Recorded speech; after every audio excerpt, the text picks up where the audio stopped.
for the day.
So why does the classic wake and bake seem to work?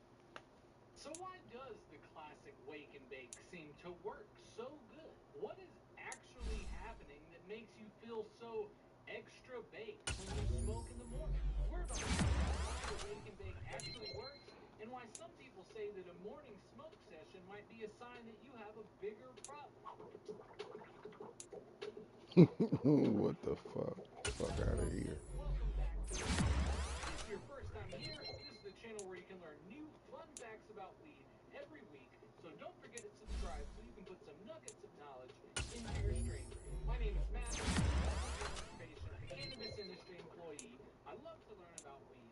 And today we are going to learn about the classic art of the wake and bake. First, we're going to take a look at the numbers. See how many of us are actually getting baked for breakfast. Then we're going to look at the science behind the wake and bake and learn why smoking in the morning seems to make you feel so much higher.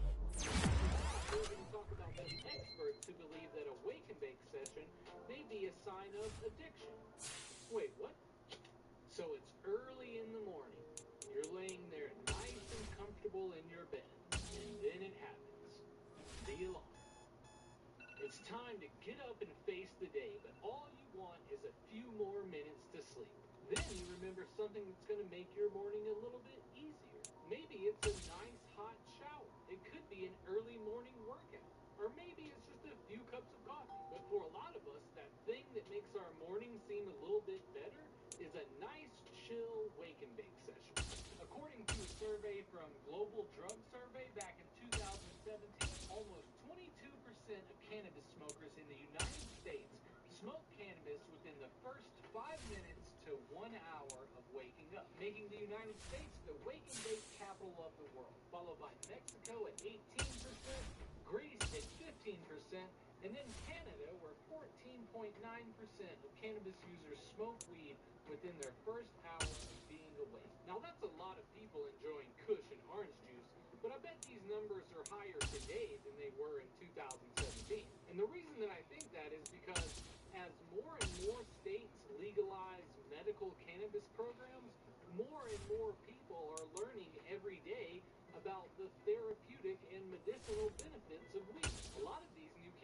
consumers are even replacing some of their old prescription medications with cannabis.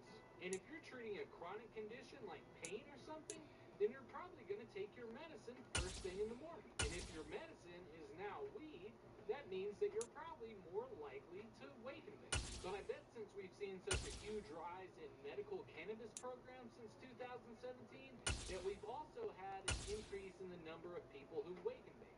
But even if you're not treating a medical condition, stoners still love a good wake and bake. It even seems like you get more stoned when you smoke weed in the morning. But why do we love to wake and bake so much? And why is it that smoking right when you wake up actually does make you feel more stoned? The reason you might have an early morning smoke session is different for everyone. But maybe the reason we wake and bake so much in the United States is just because we hate our jobs. A Gallup poll from the same year as the Wake and Bake survey showed that 2/3 of workers across the United States hate their jobs, and over 1/2 of workers feel no connection to their work. Most people said that they just do the bare minimum to collect a check. So maybe getting baked in the morning is just a way to deal with having to go to a dead-end job, or maybe a way to give you more motivation to do your job that you don't like to do. But a wake and bake session is good on your off days too, and it gets you super stoned. The same amount of weed you would usually smoke later in the day just seems to have an extra kick if you smoke it first thing in the morning. But how does that work? Some people say that that extra kick from a wake and bake isn't really happening, and they will just try to explain it away by saying something like, your brain hasn't really woke up yet, so it just feels like you're getting higher. Now, this could be true, but there is actually a much more logical and simple way to explain this. Now, like a lot of things cannabis related, there has really been no research on the specific effects of wake and bake, but most experts think that we can explain these effects with some simple science. While you're asleep, you aren't smoking any weed, eating any food, or drinking any drinks. You may be asleep for 6 to 8 hours, and in this time, your body isn't getting any nutrients. Eventually, when you get up in the morning for your wake and bake session, you have sort of a clean slate and an empty stomach. Now, think about how some other medications work. A lot of them say right on the label, take on an empty stomach. And that's usually because some medications can't be absorbed properly through the stomach and intestines if you take them with food. But some foods can also affect your medicine by changing how effectively it's absorbed into your blood. And this can happen with cannabis too. Cannabis is a very complex plant, and it's full of all kinds of cannabinoids, terpenes, flavonoids, just a ton of different molecules. When you blaze up first thing in the morning, these molecules from the cannabis roam in your body. They aren't competing with any other nutrients to be absorbed. It's kind of like you emptied your tank, and now you just refilled it with weed. And so now you're just running your whole system on nothing but weed. It's sort of like coffee. You will probably feel the effects of your morning cup of coffee more than you will feel the effects of a midday cup of coffee, and for the same reasons. But why is drinking coffee okay, but having a fat wake and bake session makes some people say you're addicted?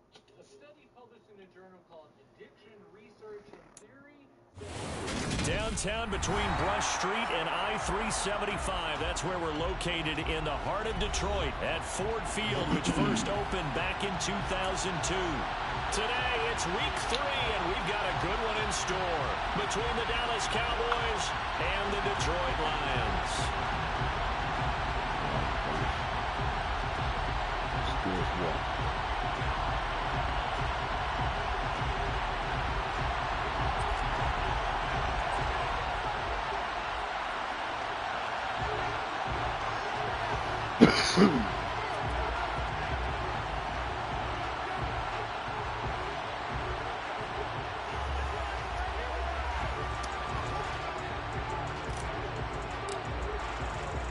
Two 1-1 teams here, each looking to move over 500, and we're underway here in week 3.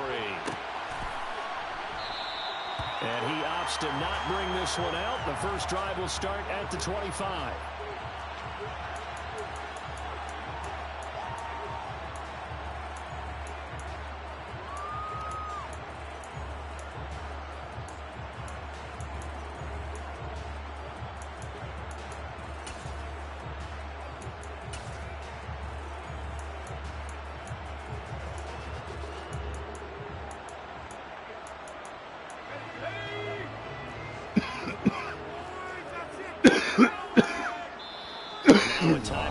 called by the Cowboys defense.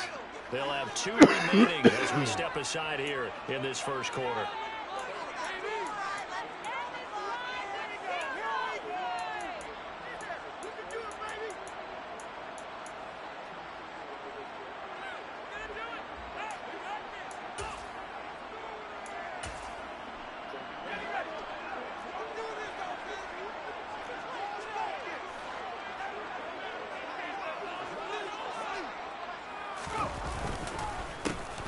They'll start the drive with Harris. And, whoa, he's going to hope that that is not a sign of things to come. A rude welcoming to this ball game. A bad start there. A big loss on their first play from scrimmage. It's second down. With his size, he's a tough man to bring down, but they do a nice job there stopping his progress and not allowing him to get back to the line of scrimmage.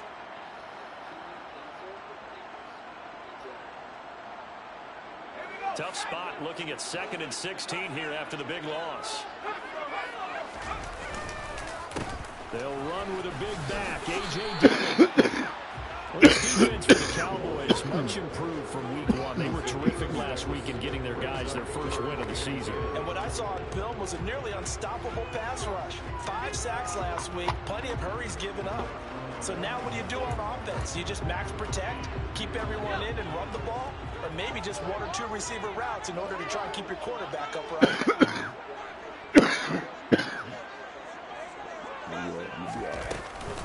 On 3rd down, here's Dillon. Certainly not the start they were looking for offensively, coming off that loss last week on the road. And they didn't do their job. They're going to feel poorly about that. What they're going to do is look at the defense and say, can you pick us up? And let's face it, defenses can score. We've seen it, right? They can take the ball away, create a big-time opportunity. Let's see if they can get that done. Yeah, just something to jumpstart this home crowd. On 4th down, Ryan Stonehouse on to punt.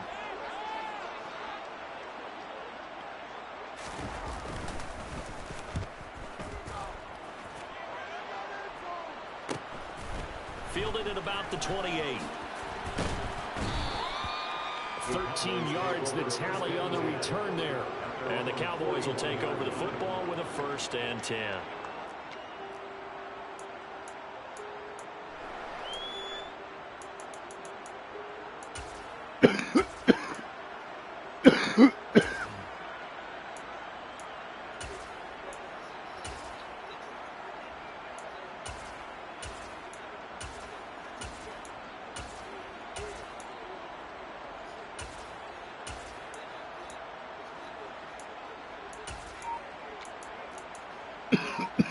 Good starting position for the Cowboys here as they come up 1st and 10 at the 41-yard line. They'll start on the ground here on 1st down. And good vision there as he's across midfield and down to the 45-yard line. First play of the drive going for 14 and also going for a 1st down. Well, there's plenty of real estate for him to maneuver on that run, and let's face it, it shouldn't be a surprise. He's one of the better backs in the league. Had to come into this game with the idea, slow him down, otherwise it's going to be a long afternoon.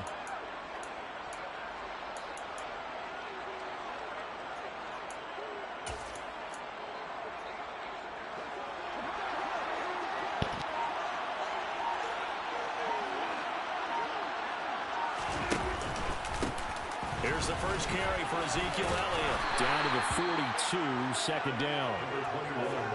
Give credit to the defense for stringing that play out, and they gave up no cutback angle. You know, he's trying to dart through. No place for him to go. A nice job there, only giving up a 3-yard gain.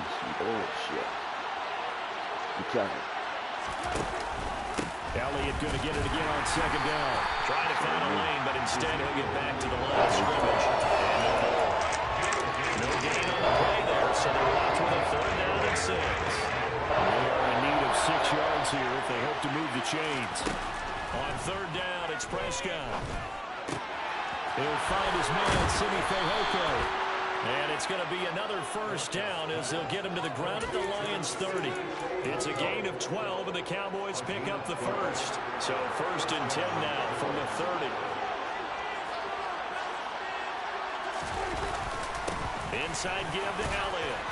They'll get about 6 there as he takes this one down to the 24-yard line. A quick burst there, and he nicely bit off a pretty decent gain.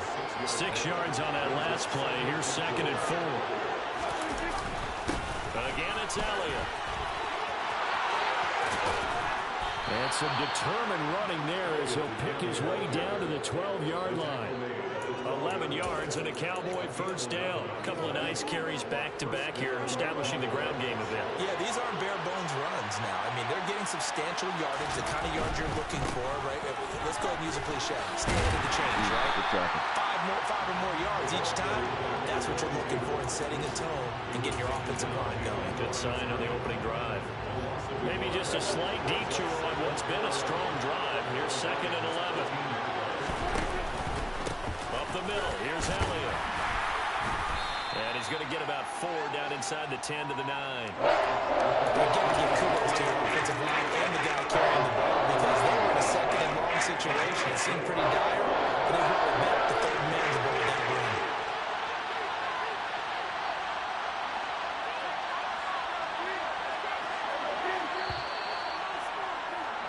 We're scoreless after 1.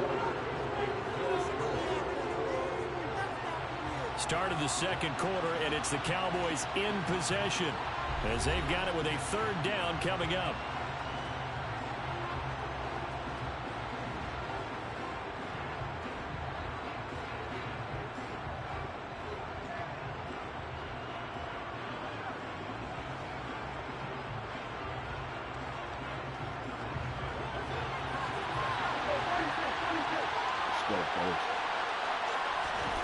Now Prescott. Throw left side complete. That's Elliott.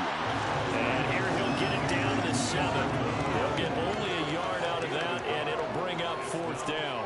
How about that strategy there, Brandon? 3rd down. They just said, we've got faith in our tacklers. We'll give you the short stuff, and just decided to protect the sticks. So every time I hear fans telling me tackling's not a part of the game anymore, plays like that, I can clip and save and show them you have to tackle well if you want to be a good defense. So they're able to end that drive with 3 points in this one-possession ball game. And ideally, you want to end every drive with points. Most quarterbacks would tell you, let's end it with a kick, right? A PAT, that's number 1. Field goal you'll take. Punts, you really don't want to do that. In this case, they'll take the field goal and get prepared for the rest of the game. From a yard or 2 deep, here comes a return. And he will be brought out here inside the 20. Good coverage as he's dropped at the 17.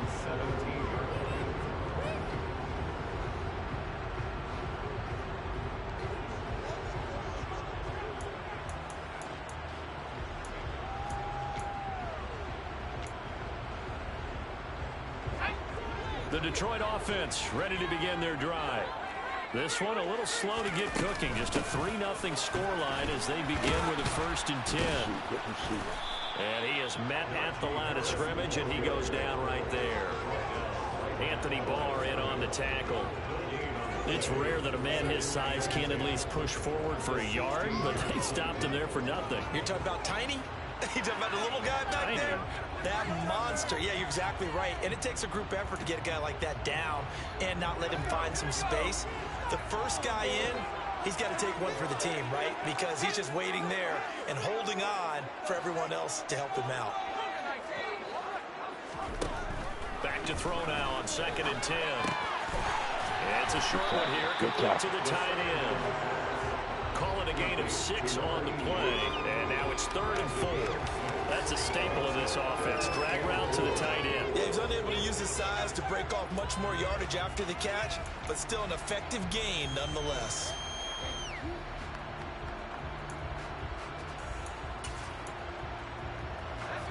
And it looks like we've got a dime set here defensively. 6 DBs in the game. Harris running straight ahead, and he's able to pick up the first before he's taken down at the 27. They're able to convert with a gain of 4. The Lions are 1-1 through 2 games thus far. It's not a start that's going to set the world on fire, but they've been pretty solid nonetheless. And the first thing that crosses my mind, it certainly beats the alternative of starting 0-2. I do think that this is a team that's going to take a little time to find its footing. Hard to navigate the always tough NFL. First down, and they go back to Harris. And he's going to lose yardage and be backed up to the 25. 2 yards the loss, 2nd and 12. I have a feeling they'll stay committed to running the football, especially on the early downs. They just haven't had a whole lot of success just yet.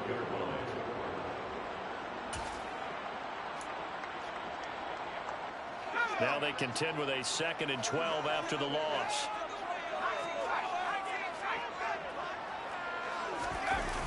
Off the play fake, he'll look to throw. He rifles one that's intercepted. And the Cowboys are going to take possession of the football. That time defensively looked like they showed quite a bit of pressure, but backed off, and it proved fruitful. They get the pick. He went through all of his rules about getting rid of the ball quickly because he read blitz. He saw all those people stacked at the line of scrimmage, and then they fooled him by dropping into coverage. Now he's ready to get rid of the ball fast, but guess what? Too many defenders out there. Exactly as you described, an interception. Still a few inches short of a first down as they come up now on 2nd down. They go to Elliott again. And he'll get it down this time to the 17. They'll get 3 as the drive continues. It's a first down.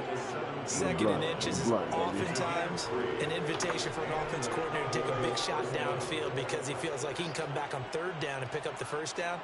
But sometimes you just don't want to break tendency. Stay with what you are, stay with who you know, and go get the first down. That's exactly what they did.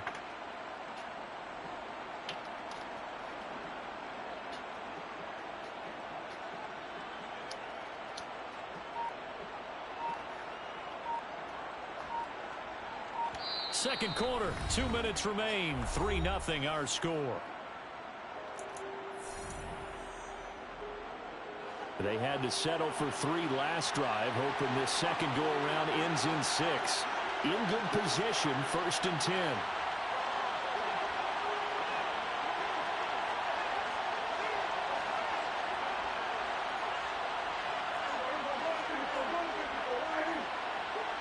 In motion comes the tight end left. A first down carry by Elliott. And he is going to lose yardage here. Officially, it's a 1-yard loss. That's going to bring up 2nd and 11. I know that speed is the hallmark of today's NFL game, but the key to good rushing defense is still having your linebackers set the edge.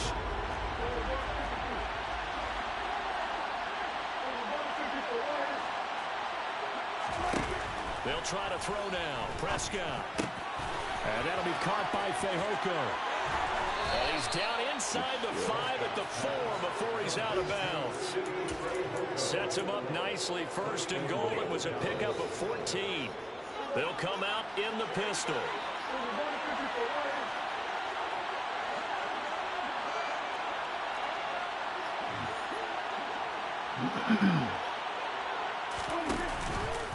Now Elliott. And he'll get in. Touchdown, Cowboys. Ezekiel Elliott.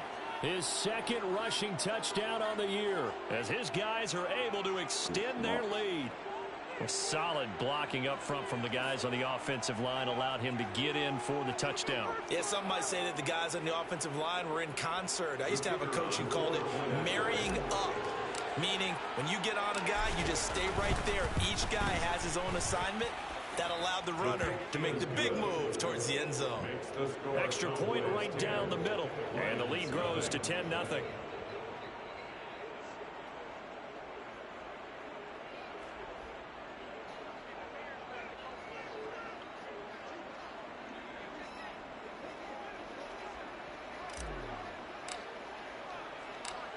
The kick team out there for the Cowboys as they run up to send this one away. The return man down to a knee, and this will come out to the 25-yard line.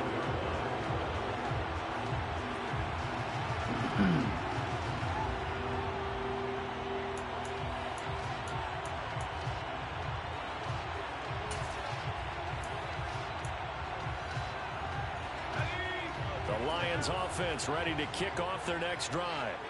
Charles, we'll see what they can do here. Not a ton of time left, but enough certainly to get points out of this drive, and they need them right now because they're trailing. Yeah, this is exactly why you practice a 2-minute drill all through camp and at least one practice each week before a game. A minute left, more than enough time to string a few completions together, reach the end zone, and then make that walk back to the locker room just a little more animated.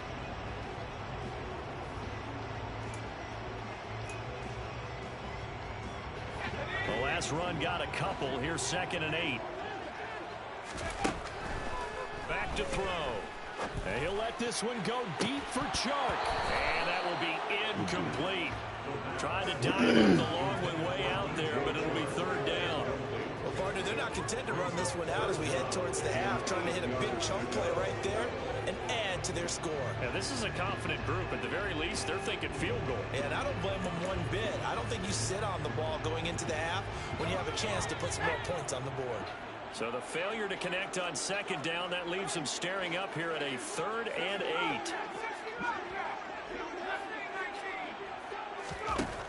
Now back to throw. And the throw there going to be incomplete. Like what I've seen so far out of this defense, because they've been showing their best coverages on 3rd down. So far, only allowed one conversion on a handful of attempts. One area of their game plan that they've executed to perfection.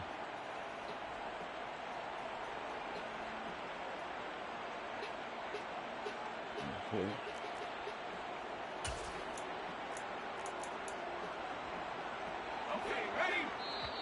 The Cowboys going to use their 2nd timeout now as they get the stoppage with a little over 50 seconds to go in the 1st half. Man, that is nuts, huh?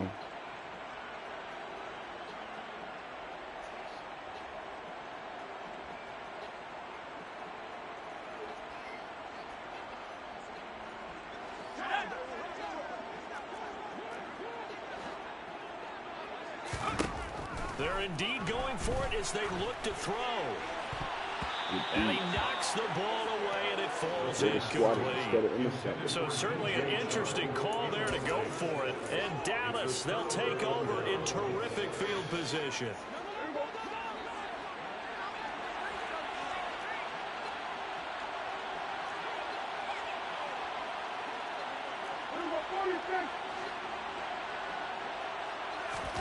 Off the play fake, Prescott. He's got his man, it's Gallup. And he's going to be taken down right at the 10-yard line. He's been the forgotten man in this 1st half. Not a guy you want to forget. Not only his first catch, first time they've targeted him. That doesn't make any sense, does it? Because those are the types of plays. And this is going to be intercepted. That's by Jeff Okudah. And the Lions are going to get the football here as the ball will come out to the 20. CD, when he went to throw that, I'm not sure if he just didn't see where the defense was, or whatever the case, not the throw you're looking for on 1st and goal. Relaxed on that. Not at all, because, look, let's face it, that close to the goal line, if you throw an interception, is going to hurt on any down. But really, the only down you can kind of live with is if you do it on 4th down. The first 3, if you don't have it wide open, just get rid of it. Make sure they can't get it and live to fight another down. 1st and goal, and you throw the pick, not good at all. Meanwhile, they take a shot to start the drive, but this is going to wind up incomplete. They gave it a shot with a deep pass, but it wasn't going to work there. And now there's less time for them to try and get 3 before the half. Let's see what they dial up on this next snap. Again from the 20 after the incompletion. Here's 2nd and 10.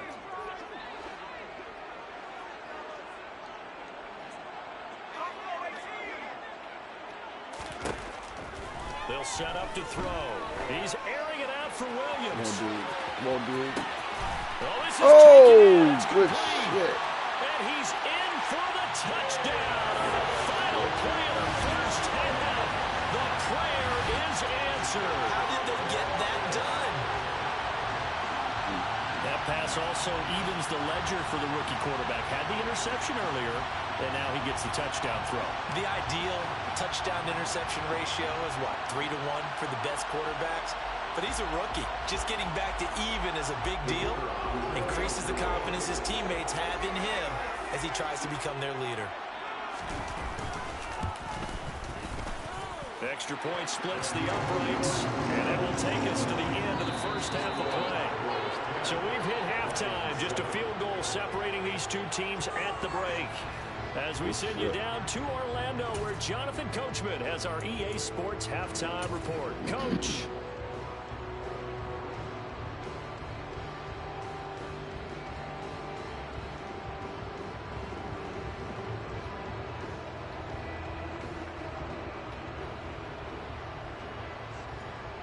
Welcome back. Charles and I settled into the booth, ready for quarter number 3. The Cowboys will get the football first here, and they have the lead as well as we are underway in quarter 3. And we will not see a return to start the half, as this will be a touchback.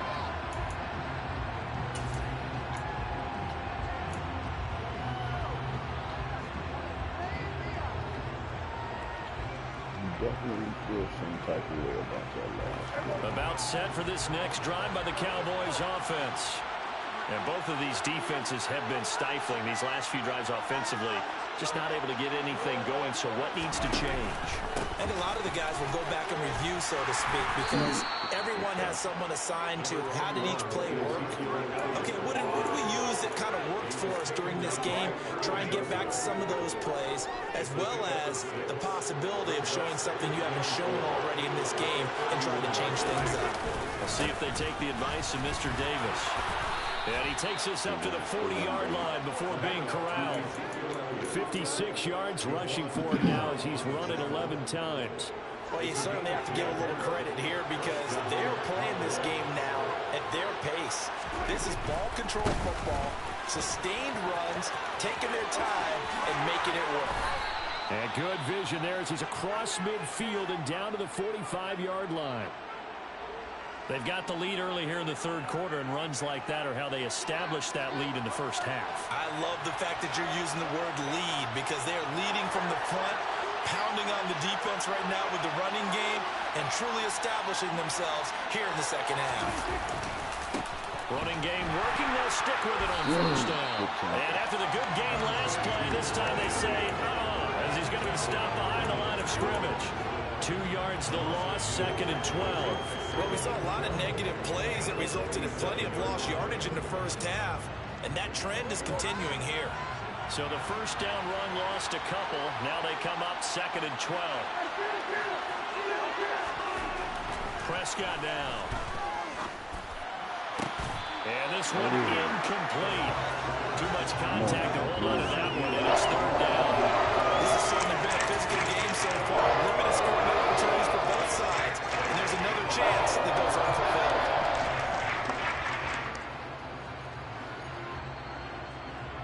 An incomplete pass on that last play, and that means they'll need to come up with something here on 3rd down. Here's Prescott. Got his man, it's Fehoko. And he's taken down inside the 30. 2 catches in the first half. Now he's got a 3rd here, and it's good for a first. It's taken a while for this offense to get going. A little creaky at the start, but they're oiled up now. A nice throw there, and they're really putting together a good drive. Now back to the ground with Elliott. And he'll take this ahead for about 4. 2nd down coming up. And that was a quality play to start a new set of downs. That was simply an offensive line winning the battle up front and winning it in a big way and giving their guy in the backfield a nice lane to hit. On 2nd down, Elliott once more. And not able to break away this time as they're going to stop him right around the line of scrimmage. Loss on that play, and now 3rd down gets tougher. 3rd and 6. That was well played there defensively. 2 tight ends in the formation, which essentially gave them 7 blockers up front. Hard to imagine with all that size and beef that they could let a tackler through, but that's exactly what happened. A loss resulted. Damn! This is intercepted. Fuck that up. To the wrong motherfucker. There he goes left side. Good shit. And he will bring it back. An interception return. Wide open. So this whole game gets flipped on its ear right there. The interception, return for a touchdown, and this lead changes hands here in the 3rd quarter. And it certainly felt like this defense had a read on what was going on the offensive side of the ball and said, let's cut down our coverage a little bit. Let's be in a position to make a play on the ball. And, boy, that sure turned out well for them. Point after, right down the middle. And the lead is now 14-10.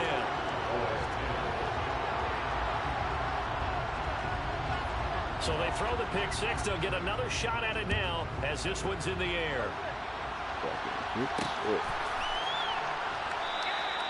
And this will not be returned. It's a touchback, and they'll begin at the 25.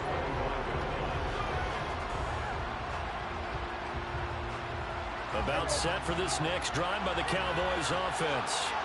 They're sort of seeing themselves spiral out of control. Let's see if they can get things back on track. And this is where the coach is walking that line of being calm and really being firm with his team. Had one tell me once, when we're having a tough patch, this too shall pass, this too shall pass. And finally we kept having a rough patch. He said, but you got to do something to make it pass. And that's what they have to do. They've got to get some control back, get themselves reasserted, and calm things down. See if they can get calm and reassert themselves here. On 2nd and 11 now. Prescott got his man complete over the middle. That's Elliott. And he's taken down but able to slip across the 35. 14 yards, good for a Cowboy first down.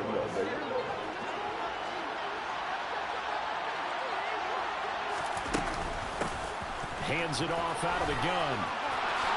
And a good stiff arm and some space to run.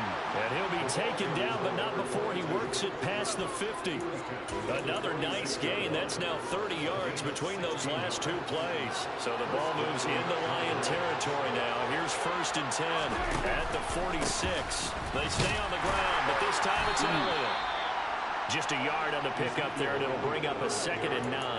That felt like a trap because it looked to me like the opposing front was on that play from the get-go. They never went crashing the ball carrier before he even made the line, and they hold him to just a yard.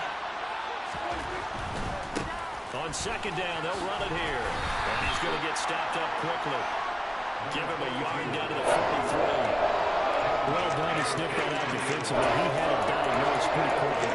I love that description because diagnosed is perfect on that one. Read his keys, made the play, and he couldn't even get going moving the football. And that is incomplete. But pressure there on 3rd down, forcing the errant pass. 4th down coming up. Coverage was awfully tight there on 3rd down. They actually closed off all the passing lanes, forcing the incompletion and bringing up 4th down.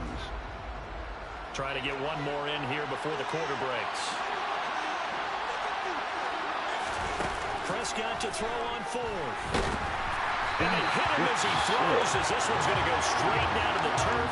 Incomplete. The Cowboys here unable to convert on 4th down. And the Lions will take over. So the defense has to stay out and get one more stop. They were able to do it, forcing the incompletion. So on their record, that goes down as a successful play. Doesn't matter how they got there, how it happened. They got it done. They're the ones that are jubilant. Harris starts the drive on the ground. And he's going to be stopped here for no gain. And that's going to take us to the end of the 3rd quarter play. Back now at Ford Field. It's the Lions holding onto the football, and they also have the lead as we start quarter number 4.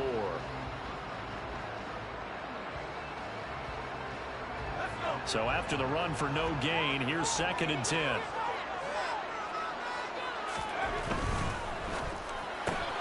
A quick throw there out to Williams. And he's able to get this one out closer to midfield across the 45. His 2nd catch, and this one not nearly as electrifying as his first. And it'll bring up 3rd down now.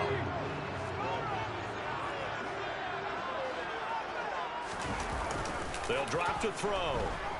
Sliding out of the pocket. And he fires one, but incomplete. Critical play in this football game, because if they pick up the first there, that clock keeps rolling. Has to be a little frustrating for them because they know that if they pick up a 1st down there and continue to eat away at the clock, really increases their chances of closing this one out. Now they're likely going to have to give the football up and sweat it out on the sideline. Now they go for it on 4th. This one's going to wind up incomplete. The Lions turned away on 4th down. And that will force So turnover on downs. So that's a decision that could loom pretty large here. They go for it on 4th down, but come up empty. But I actually like the call, and the reason? It shows me a head coach has faith in his team overall. First, on the offensive side, thinking they can pick it up, but also knowing that he has faith in his defense that if they don't, they'll go out there and stop him. I like the confidence he showed. Give him a couple on the carry there, 2nd and 8. They suspected it was a power play up the middle coming at them, and boy, were they right. That defense got downhill in a hurry and limited them to just a couple on 1st down. Second down pass play there, but it's incomplete. They have not gotten him going at all. Trying to spark something there with a longer throw, and incomplete. But you have to keep trying. He's one of their best playmakers. No matter what it says on the scoreboard, you're always trying to get him the football.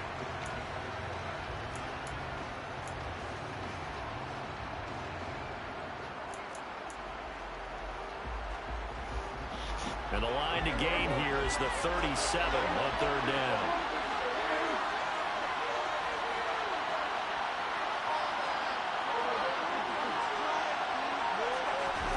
Prescott to throw it. He'll find Lamb crossing the formation for the catch. They'll wind up getting 7 on the play, and that's going to make it 4th down.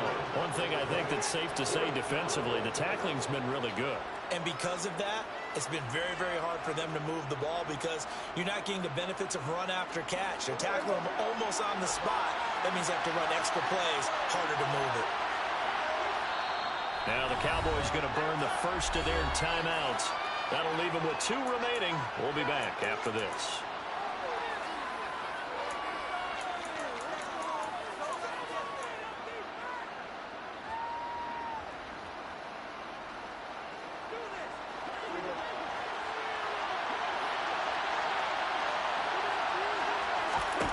Desperation time. Prescott on 4th. Open man Lamb. It's complete. And he is going to have the Cowboys' first down as they manage to convert, and that'll keep the drive alive.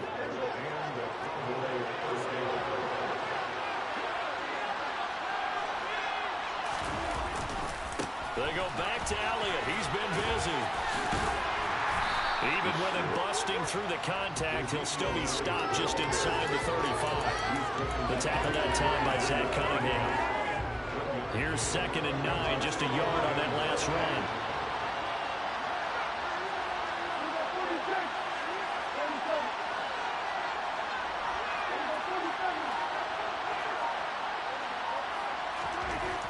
Throwing, Prescott.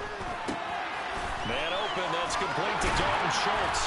And they're going to move it down to inside the 25. Let's not forget about the game there on 2nd down. That was a positive play because that was a take what you can get situation. Got out to the tight end. Now it gives them a much better opportunity to convert on 3rd down. They'll try and run for it with Elliott. And they'll get this down to the 10. 76 yards rushing now for Zeke, and he's got a first down. Another carry for their leader and a good one. It's crunch time. They'll need him to continue to be productive in both the run and passing game in order for them to try and snatch a victory. So signs of life in what's been a dormant offense in this second half. Here's 1st and 10. Now a first carry for their fullback. 5 yards is the tally on 1st down. That brings up 2nd and 5. 4th quarter, down to the final 2 minutes, and we've got a 1-score game. So the Cowboys in possession of the football here as we get you reset. They come up on a 2nd down now in a game that looks like it's going to go down to the wire.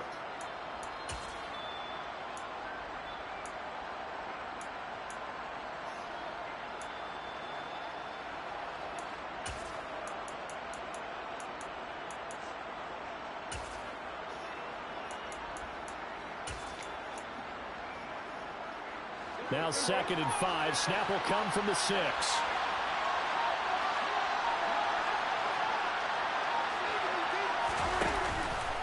From the pistol, here's Elliott. And he'll take it into the end zone for a Cowboy touchdown. Ezekiel Elliott with career touchdown number 145, tying it with Marcus Allen for 6th on the all-time list. And the Cowboys have taken a fourth-quarter lead. Important extra point up and through, so it's now a 3-point game here in the closing stages as a field goal now can only tie it. The kick team out there for the Cowboys as they run up to send this one away. And here comes a return from a few steps into the end zone. And no chance to get away as they'll get him down at about the 17-yard line.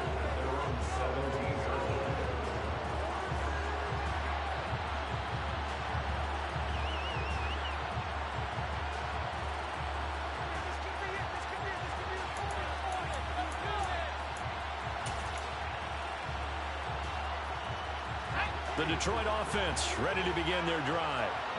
Charles, we know that this offense is aggressive. We saw that last drive. They went for it on 4th down, didn't get it. Then they give up the touchdown. So now you feel like they really need to respond here. They certainly do, but let's face it. Sometimes when you take that risk, you understand if you fail.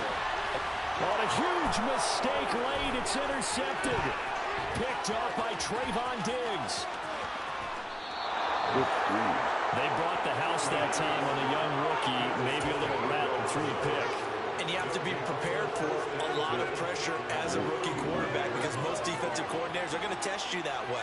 So when you see that, the ball's got to get out of your hands quickly, and that means your receivers have to understand they have to break off their routes quickly as well. Ball up to the 35 now as they come up on 1st and 10. A 20th carry here for Elliott. And he can only manage to get a couple. 2nd and 8 coming up. The Lions will use the first of their timeouts as they'll talk things over prior to this upcoming 2nd down play.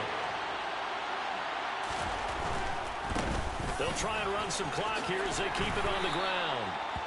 It's a gain of 6, moves them to a manageable 3rd and 2 situation. Now a 2nd timeout called for by the defense as they'll get it with just over 90 seconds to go in the ballgame.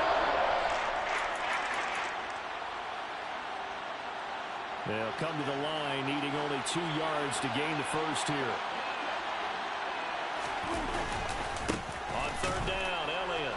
He's not going to get there. That won't even be close. It was blown up in the backfield. Now the defense will burn their 3rd and final timeout as they'll get it with just under 90 seconds remaining. It's a tough one right there. He ran right into the teeth of the blitz as the linebacker was freed up in order to stump that one for a loss. I think quarterbacks got to see that. Got to find a way to audible into something a little more advantageous.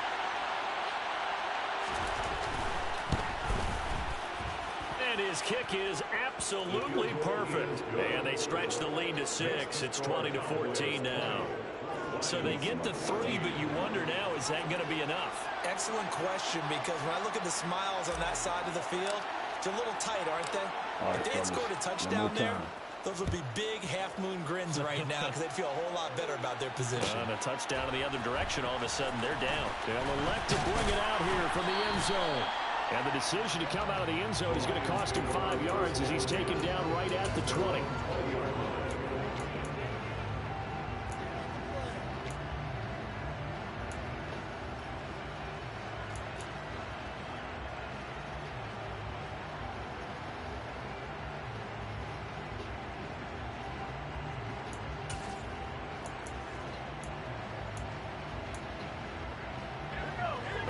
Offense ready to kick off their next drive. This offense returning out there, and really, you remember the last drive.